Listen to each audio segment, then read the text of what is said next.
Why is it important to talk about developmental trauma? There are two major areas where this deeply impacts a person's life. First is their health, long-term, in adulthood, and second is their identity. How you present, how you hold yourself in the world, which can have a great impact on the quality of life. Let's agree to that. I want to read you a quote by Heather Lawrence and Aline Lapierre, who are the authors of a lot of the material that inspired these videos. And here it is.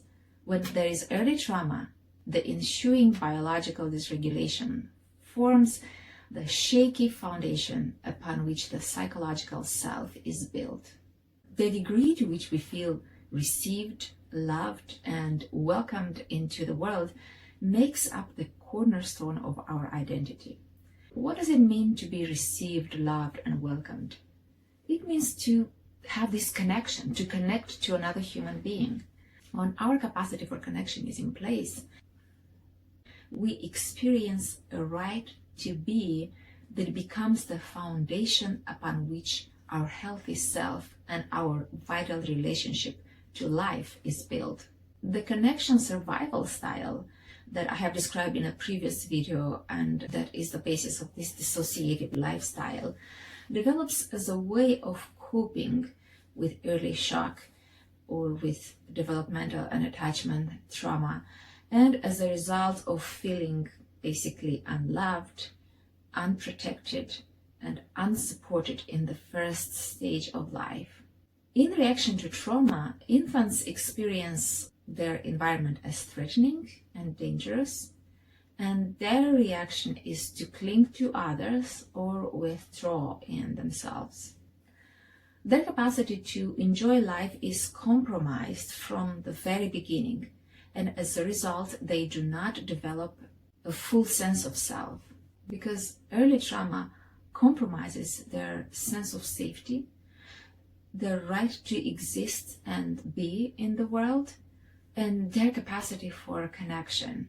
Therefore, they do not learn what it feels to have a sense of self or to be connected to their body, and so they are left frightened of intimate connection. When individuals have had to cope with early trauma and the resulting high arousal of unresolved anger and incomplete fight-flight response, adaptive survival mechanisms develop on every level of experience: behavioral, emotional, relational, and physiological.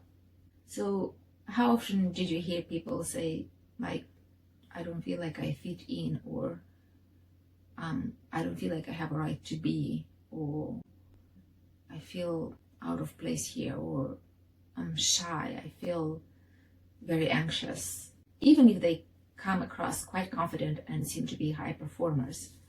Early trauma and its associated physiological dysregulation are often at the root of psychological difficulties such as low self-esteem, chronic anxiety, and depression. The conscious and unconscious shame-based identifications that result from early trauma center around feelings of not belonging, or feeling unwelcomed, rejected, unlovable, bad, wrong, and even sometimes alien or not quite human. How many times have you experienced those feelings? Or how many people have you heard state that?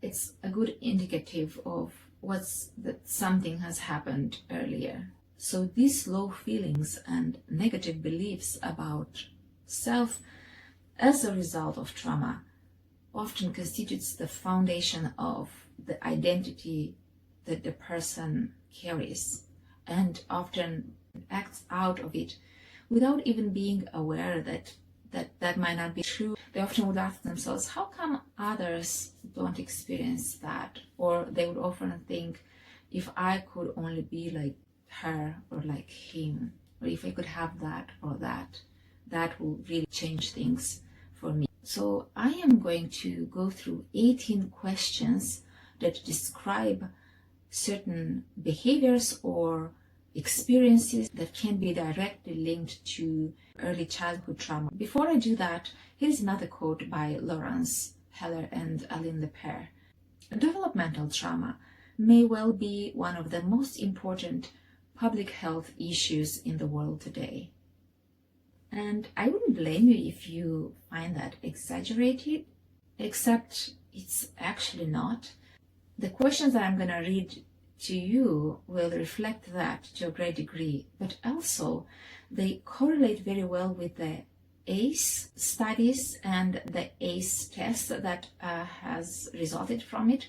ACE standing from Adverse Childhood Experiences, and these longitudinal studies have shown how actually early trauma has manifested later in life as serious chronic diseases. So the following 18 questions reflect some of the symptoms people with early childhood trauma experiences may develop.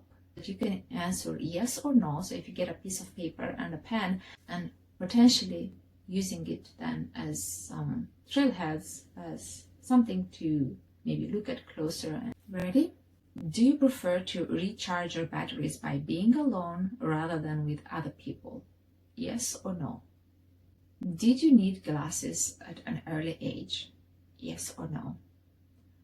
Do you suffer from environmental sensitivities or multiple allergies? Yes or no? Do you have migraines, chronic fatigue syndrome, irritable bowel syndrome, or fibromyalgia? Yes or no? Did you experience prenatal trauma such as intrauterine surgeries, prematurity with incubation, or traumatic events during gestation? Yes or no? Were there complications at your birth? Have you had problems maintaining relationships? Are you adopted? Do you have difficulty in knowing what you're feeling? Would others describe you as more intellectual than emotional? Do you have a disdain for people that are emotional? Are you particularly sensitive to cold? Do you often have the feeling that life is overwhelming and you don't have the capacity or energy to deal with it? Do you prefer working in situations that require theoretical or mechanical skills rather than people skills? Are you troubled by the persistent feeling that you don't belong? Are you always looking for the why of things? Are you uncomfortable in groups or social situations? Does the world seem like a dangerous place to you? While some of these responses are very normal in particular situations, if that seems to be like an occurring theme, that might be something worth looking closer at and see if there is some healing that needs to happen or some integration of certain experiences. This would be especially activated by conflict or unpleasant events. And it is important to understand also that these symptoms may occur simultaneously or may loop back upon themselves and continuously reinforce one another. Again, I hope that you find this curious and helpful, and also as a point of growth, especially if you are a parent and have children and would like to give them the childhood they deserve, not the childhood you had, perhaps, and change the course of history for them and change their course of life in a better way. I'll wrap it up here. If you find this useful, please share and subscribe. And I hope you can treat yourself with more understanding, self-compassion, and self-forgiveness.